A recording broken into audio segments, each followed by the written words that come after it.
नाज़रीन, अहम तरीन खबर से आपको आगाह करते चले। आपको बताएं कि सानहा 9 मई में मुलविस 25 मुजरिमों को सजा सुना दी गई।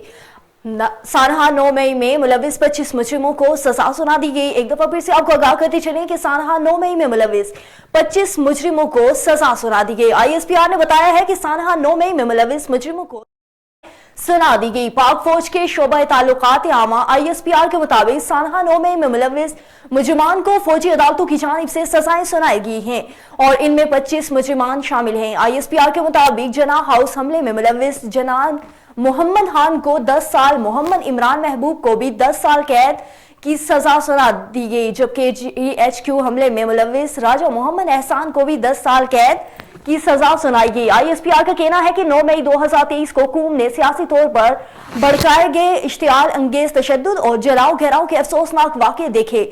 9 मई के पुरतशद्दुद वाक़यात पाकिस्तान की तारीख में एक स्याह बाब की हैसियत रखते हैं। तर्जुमान पाक फौज ने कहा है कि पुरतशद्दुद वाक़यात पूरी कौम के लिए एक शदीद सदमा है। इस यौम स्याह के दिन के बाद तमाम शवाहिद और वाक़यात की बारीकी से तफ्तीश की गई और मुलविस मुजरिमान के खिलाफ नाकाबिल तरदीद शवाहिद इकट्ठे किए गए।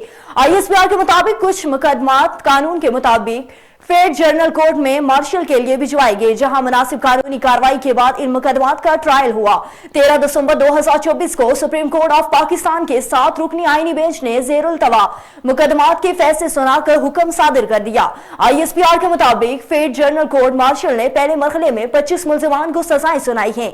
ये सजाएं तमाम शवाहिद की जांच पड़ताल और मुनासिब कानूनी कार्रवाई की तकमील के बाद सुनाई गई। सजा पाने वाले मुल्जिमान को कानूनी तकाज़े पूरे करने के बाद तमाम कानूनी हुकूक भी फराहम किए जाएंगे।